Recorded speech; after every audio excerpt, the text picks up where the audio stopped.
The summer that changed everything didn't announce itself with fireworks. No, like most dangerous things, it crept in quietly. Long golden days, salt in the air, crickets at night.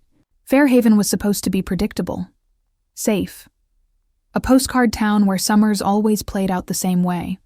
Tourists on the boardwalk, ice cream dripping down waffle cones, teenagers daring each other into the ocean after midnight. But that summer? It had other plans. Ethan Carter wasn't the type of guy anyone expected to have his life flipped upside down. 23, hands calloused from carpentry. The kind of man you noticed only when your chair broke or your boat engine coughed its last breath. He was steady. Boring, maybe. Safe, until he met her. Lila Hayes wasn't supposed to be in his world. She belonged to another one entirely.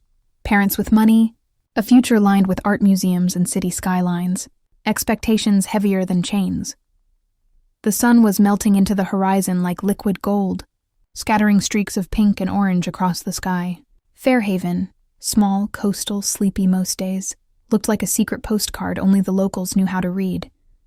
The salty air wrapped itself around the town like a blanket, and the waves hummed a low lullaby against the pier. Ethan leaned on the rail, headphones around his neck, sketchbook open, but mostly untouched. He wasn't really drawing. He was watching. Not in a creepy way. More like in the way someone notices a scene that feels too unreal to not get stuck in your head. That's when he saw her. Lila. She was spinning barefoot on the sand, letting the tide kiss her ankles.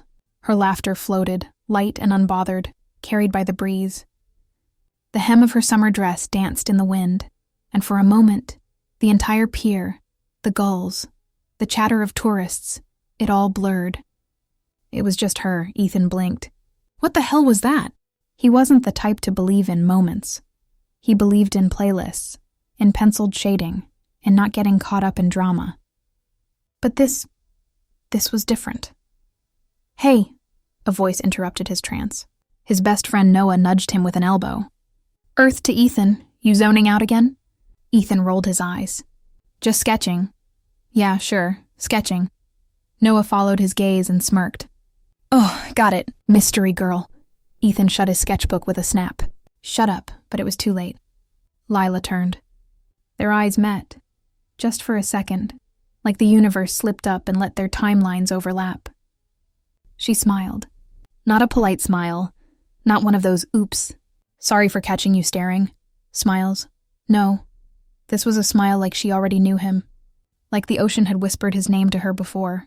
And Ethan, he smiled back. Small, nervous, real.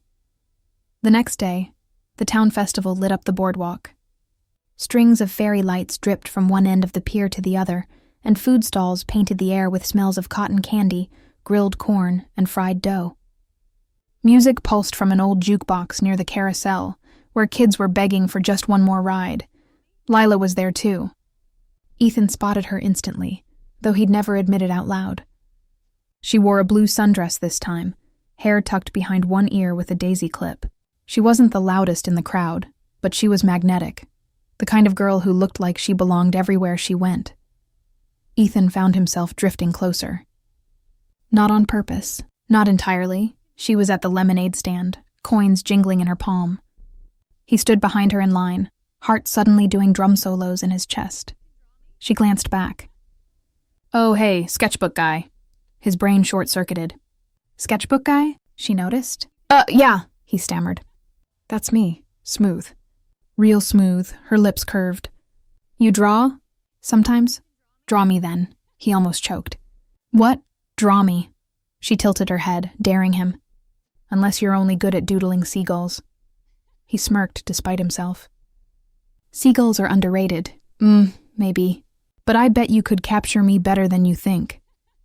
She grabbed her lemonade, winked, and melted back into the festival crowd. Ethan just stood there, cup in hand, heart racing. What just happened? The following week slipped into a rhythm.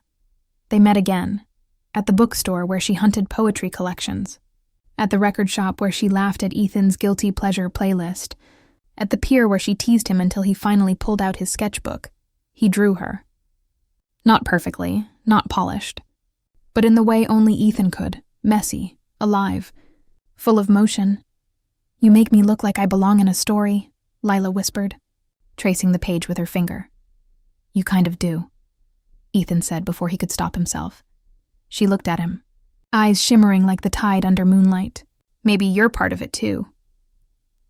One night, the air smelled like rain, though the storm hadn't broken yet.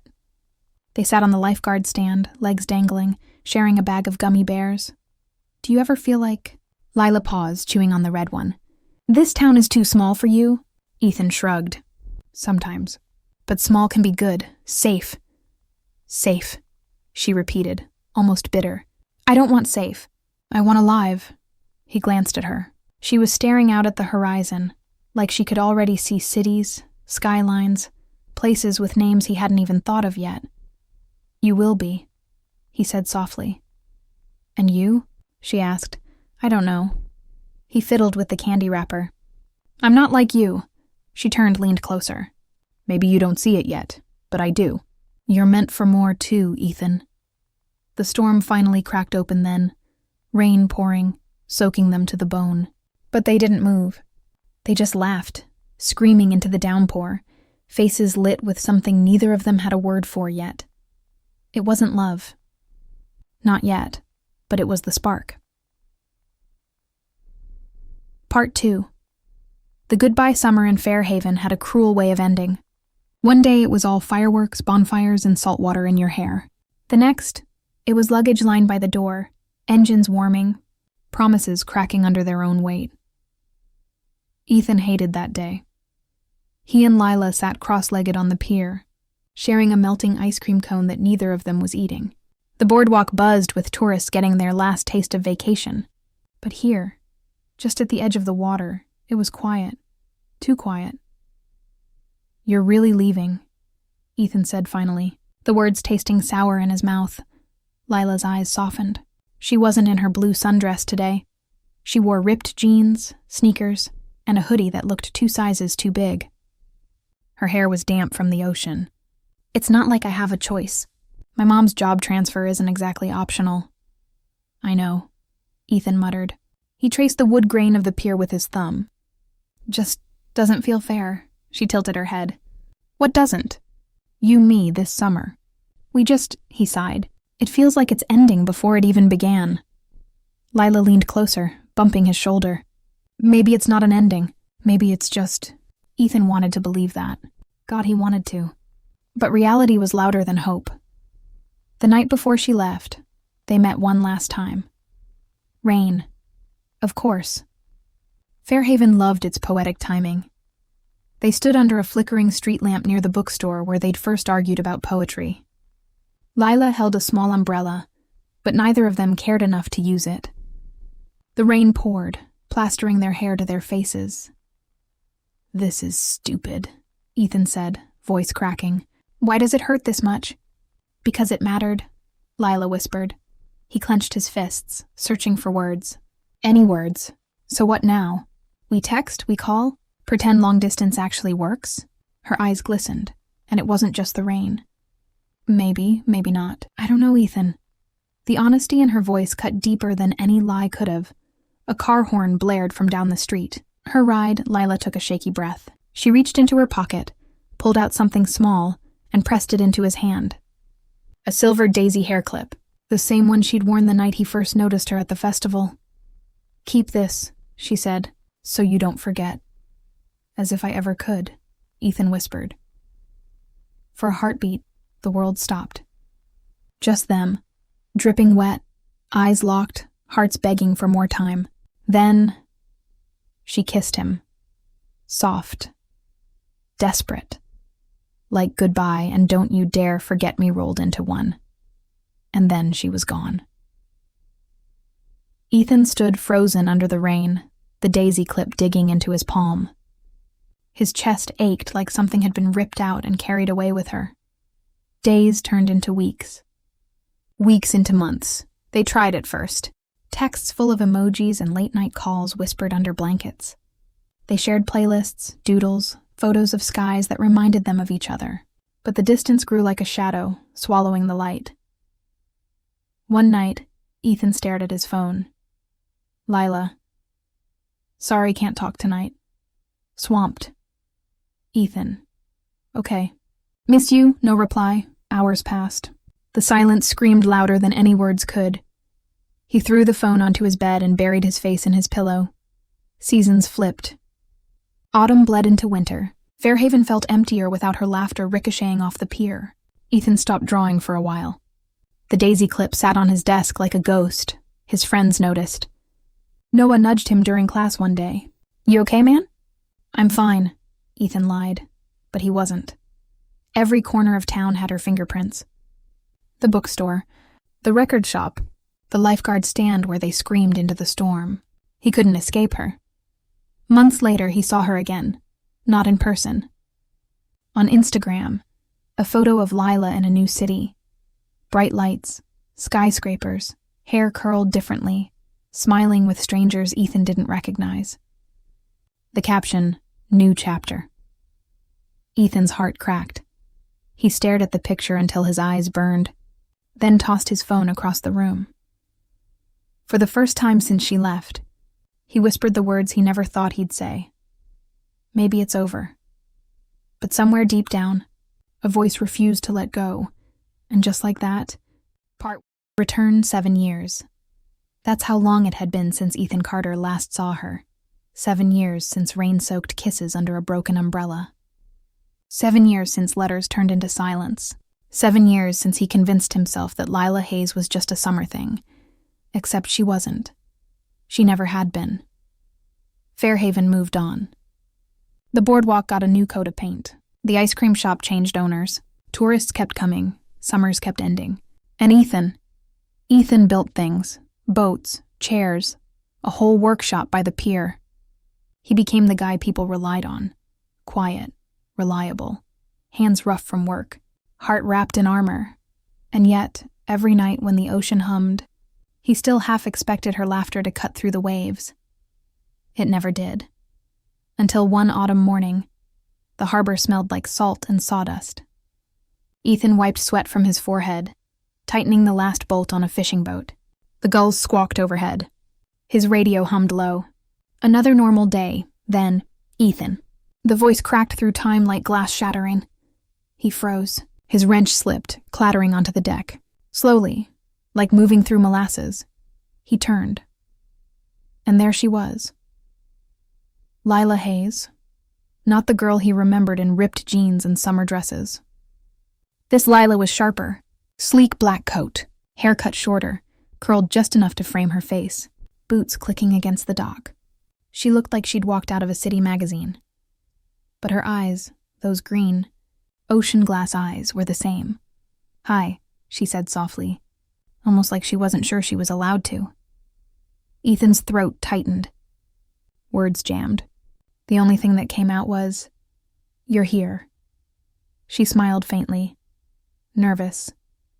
Yeah, I came back for a little while. A million questions crashed inside him. Why now? Why after all this time? Do you know what you did to me? But all he said was, Fairhaven doesn't change much. Her eyes flickered. Neither do you, they walked. Because what else do you do when the ghost of your first love shows up in broad daylight? The town looked smaller to her, she admitted. Or maybe she'd just grown bigger. They passed Whitmore's bookstore, still dusty and crowded. The pier where they used to sit until sunrise. Every corner was a memory. So, Ethan said, trying to sound casual, what's city life like? She shrugged, stuffing her hands in her coat pockets. Loud, fast, museums, galleries, deadlines. You'd hate it. And you? Her pause was long enough to mean something. Sometimes, I do. He looked at her, really looked. Beneath the polish, the expensive clothes, there was exhaustion in her posture. Shadows under her eyes. She wasn't as untouchable as she looked. Why are you back? Ethan asked finally. Her lips parted, like she had a dozen answers fighting to get out. Instead, she said, I missed this place. I missed you. The unspoken words hung heavy. That night, Ethan couldn't sleep. He sat in his workshop, surrounded by sawdust and silence, staring at the daisy hair clip still tucked in a box. 7 years, and he'd never thrown it away, and now she was back. Part of him wanted to scream. Another part wanted to hold her until the years melted away. Instead, he sanded wood until his hands ached. The next day, he saw her again. At the pier, always the pier. She stood there at sunset, hair glowing gold in the fading light. The ocean lapped at the post below, steady, endless. "I used to come here every day after you left," Ethan said, surprising even himself. His voice was rough, cracked. Waited for letters, for calls, for something. Her eyes brimmed. "Ethan, you broke me," he continued, the words pouring out after years of silence. "I wrote you until my hands hurt. I built things just to fill the hours. And then one day, nothing. You disappeared." She bit her lip. A tear slipped free. "I thought I was doing the right thing. My parents, they wanted a future for me that didn't include this town. Or you. And for a while, I thought maybe they were right. That I needed space. That we were just kids, were we?" His voice cut like the tide against rocks. "No." Her answer was immediate. Firm. "We weren't just kids. Ethan, every sunset I've ever seen since I left, every single one, reminded me of you. I had everything they wanted for me. The career, the city, the life. But it never felt right without you." The ache in his chest loosened just a fraction, but anger still lingered, sharp and bitter. "Do you know what it was like for me?" His voice cracked. "Seeing pictures of you in the city, smiling, like I never even existed." Her tears spilled freely now. "That smile was fake. The only mistake I ever made was leaving you." Silence. Heavy. Raw. The ocean whispered against the posts, same as it had 7 years ago. Only now it didn't sound like goodbye. It sounded like a second chance. That night they sat on the boardwalk. No umbrella this time. No running away. They didn't kiss. They didn't make promises. They just sat, two people who had broken each other, stitched together by the kind of love that refuses to die. Ethan didn't know what tomorrow would bring. But for the first time in 7 years, he wanted to find out. The struggle at first. It was easy. Too easy. Ethan and Lila slipped back into rhythm like no time had passed. Coffee runs turned into late-night walks. Boardwalk fries. Inside jokes resurrected. For weeks, Fairhaven whispered about them. The town's old love story reignited. For Ethan, it was like oxygen rushing back into lungs that had been starved. For Lila, it was escape. Her parents' calls ignored, her city email left unopened, but fairy tales burn fast. And real life doesn't wait. The cracks showed first in little things. "Ethan, come to New York," she said one night, curled up on his couch with her legs draped over his lap. "You could open a studio. Your work, it's not just good. It's art. People would pay thousands for it there." He shook his head, sanding a small carving in his hands. "I don't want New York. You haven't even tried. I don't need to. I know who I am here. I build, I fix. I don't sell myself." Her lips pressed thin.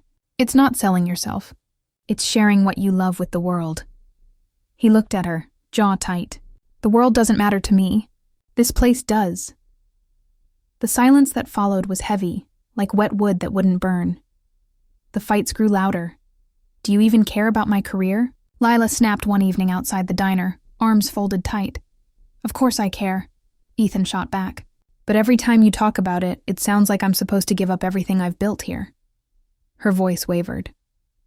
"Because I've given up so much already." He blinked. "What does that mean?" "It means I walked away from the life my parents wanted. The security, the job offers. For you, for us. And sometimes I wonder," she broke off, eyes glistening. "Wonder what?" Ethan's voice dropped. "Wonder if I'm just throwing my future away for a boy who won't even try to meet me halfway." The words sliced deeper than any knife. Ethan's chest tightened, anger and hurt tangling together. "A boy?" he repeated, low and sharp. "Lila, I've been building this life piece by piece while you've been running from one thing to the next. Don't call me a boy." Her face crumpled, but neither of them apologized. Days passed. They didn't talk. Not really. Small talk replaced laughter. Their silences grew jagged. And yet, Love didn't vanish. One evening, Ethan found her in his workshop, sitting quietly on his workbench, watching him plane a piece of cedar. The golden light caught the sawdust in his hair, the steady rhythm of his hands. "Do you ever wonder?" she said softly. "If maybe we're too different." He set down the plane, met her gaze. Every day, her throat bobbed. "So why do we keep trying?" "Because," he whispered, "I don't know how to stop loving you." Her eyes flooded, and in 2 steps she was in his arms. They kissed, desperate, messy, like the world was crumbling, but maybe they could hold it together for one more night. But the questions didn't go away. One night, Ethan caught her staring at a New York gallery's email on her phone. "You're thinking about going back," he said, not a question. Her thumb hovered over the screen. "It's a chance, Ethan, an exhibit. My work on display. It's everything I dreamed of. And where does that leave us?" Her silence was the answer. The breaking point came at the pier. "Always the pier. I can't lose myself again," Lila said, voice shaking. "I did that once for my parents. I can't do it for you." Ethan's chest ached. "And I can't leave Fairhaven. This is my home, my blood. I won't abandon it." Their eyes locked, both full of love, both full of fear. "So what are we saying?" she whispered. He swallowed hard. The ocean crashed below them. "We're saying love isn't the problem. But maybe love isn't enough." The words felt like betrayal leaving his lips, but also like truth. Tears streamed down her face. She pressed her forehead to his. "I don't want to lose you again." "Then don't." His voice cracked. "Stay with me." Her sob escaped like a broken wave. "I'm so scared, Ethan, scared I'll regret it. Scared I'll resent you, scared. I'll resent myself." "Then be scared," he whispered, gripping her hands. "Be scared, but stay anyway." That night, Lila made her choice. She emailed the gallery. Declined. Her hands shook, tears dripping onto the keyboard. The next morning, she stood in Ethan's workshop doorway, eyes swollen but fierce. "My parents are done with me," she said. "My career's on pause. I have no idea what comes next." Then she stepped closer. "But I know this. I want you. I want Fairhaven. I want us. Even if it's messy. Even if it's hard. Even if I'm terrified every day that I'll wake up and wonder what I gave up." Ethan's hands trembled as he pulled her in. "We'll figure it out. Together." Love didn't magically fix the cracks, but it became the glue. The rain had a thing for them. Always showing up, always watching. And today, on the biggest day of their lives, it was no different. Umbrellas lined the garden aisle. Raindrops kissed the white roses. And in the middle of it all, she walked in. Her blue dress from that rainy night was gone, replaced by a white gown that shimmered like it was stitched with stardust. But he saw her the same way he did back then, drenched in rain, laughing like the world couldn't break her. His heart didn't just skip a beat. It practically staged a full-on concert in his chest. "I'm not nervous," he whispered to his best man. His best man smirked. "Then why are your hands shaking like TikTok drafts you don't want to post?" Everyone laughed, except him, because for him, this wasn't just vows, rings, and flowers. It was everything. The forever he didn't even know he wanted until she crashed into his life like a storm. She walked closer. Step by step, eyes locked on his. And the rain? It slowed down like it knew this was their scene. He remembered every fight, every late-night call, every time she said, "Leave if you want," but secretly prayed he'd stay. And he did. Always did. Now here she was, standing in front of him, cheeks glowing, eyes shining like she was holding galaxies inside her. The priest started the vows. But honestly, they didn't need them. Their vows were already written in the way he reached out first, in the way she trusted again, in the way they survived when everyone else thought they'd fall apart. "I promise," she said, voice cracking but strong, "to choose you even on days you forget how to love yourself." "And I promise," he whispered, eyes wet but unblinking, "to hold you like the rain holds the earth." Every drop, every storm, always silence, then cheers, then laughter, then kiss. But just as their lips touched, Thunder cracked in the sky. Everyone gasped. Annie smirked against her lips because, of course, the rain didn't ruin their day. It crowned it. They weren't just married. They were unstoppable.